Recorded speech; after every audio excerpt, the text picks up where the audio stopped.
देश में इन दिनों पुणे में हुए हादसे की चर्चा हो रही है, यानी कि सड़क हादसे की चर्चा हो रही है। यहाँ एक तेज रफ्तार लग्जरी कार ने एक मोटरसाइकिल को टक्कर मार दी थी, जिसमें 2 लोगों की मौत हो गई। कार 17 साल का नाबालिग चला रहा था, जो शराब के नशे में धुत था। इस मामले में पुलिस जांच पर लगातार सवाल खड़े हो रहे हैं। इस बीच एक अधिकारी ने बताया कि नाबालिग आरोपी के खिलाफ खून की रिपोर्ट के अलावा और भी कई सबूत हैं। वहीं उन्होंने ये भी बताया कि अभी तक जांच में ये बात भी निकलकर सामने आ रही है कि आरोपी के पिता ने इस दुर्घटना के बाद अपने बेटे की जगह ड्राइवर बदलने की कोशिश की थी। पुणे सीपी अमितेश कुमार ने शुक्रवार को एक प्रेस कॉन्फ्रेंस की। उन्होंने कहा, हमारे पास सीसीटीवी फुटेज है जिसमें नाबालिग शराब पीता हुआ दिख रहा है। मैं ये कहना चाहता हूं कि इस मामले में हमारे पास सिर्फ रक्त रिपोर्ट ही नहीं बल्कि और भी कई सबूत हैं। नाबालिग अपने होश में था। ऐसा नहीं था कि वो लोग इतने नशे में धुत थे कि उन्हें कुछ समझ ही नहीं आ रहा था। उन्हें इस बात की पूरी जानकारी थी कि उनके आचरण के कारण धारा 304 कैब जैसी घटना हो सकती है। थाने में पिज्जा पार्टी के मामले में कोई सबूत नहीं है। कॉन्फ्रेंस में उन्होंने कहा कि ये सच है कि शुरुआत में ड्राइवर ने कहा था कि वो कार चला रहा है। हम जांच कर रहे हैं कि ड्राइवर ने ये बयान किसके दबाव में दिया था।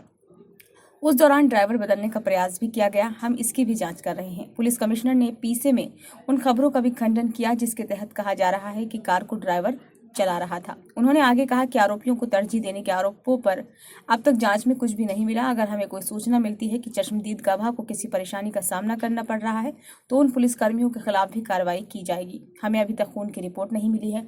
हमने फॉरेंसिक से दोनों नमूनों का DNA नमूना लेने के अनुरोध किए हैं। अमितेश कुमार ने कहा, हम दोनों मामलों की बारीकी से और पूरी संवेदनशीलता के साथ जांच कर रहे हैं।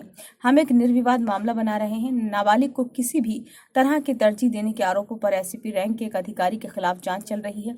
पीड़ितों को न्याय मिलेगा और आरोपी को सजा जरूर मिलेगी।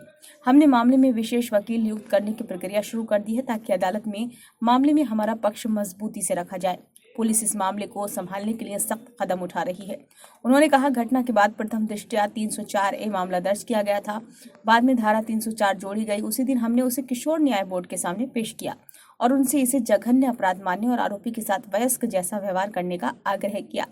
जब तक एक वयस्क पर विचार करने का आदेश पारित नहीं हो जाता, हम आरोपी को रिमांड निरीक्षण गृह में रखना चाहते थे। हमारे दोनों आवेदन उसी दिन खारिज कर दिए गए थे। किशोर न्याय अधिनियम के तहत हमने उसके माता पिता और पब मालिक के खिलाफ मामला दर्ज किया। पुणे शहर में 18-19 मई की दरमियानी रात को करीब 3 करोड़ रुपए की पोर्श कार को तेज गति से दौड़ाने के चक्कर में 17 साल के लड़के ने एक बाइक को टक्कर मार दी थी। गाड़ी की टक्कर इतनी जोरदार थी कि बाइक अपना संतुलन खोकर काफी दूर तक सड़क पर खिसकती चली गई, जिससे उस पर सवार 2 लोगों की मौत वहीं पर हो गई। मौके पर मौजूद लोगों ने हादसे की सूचना पुलिस को दी, जिसके बाद आरोपी नाबालिग को गिरफ्तार कर लिया गया है।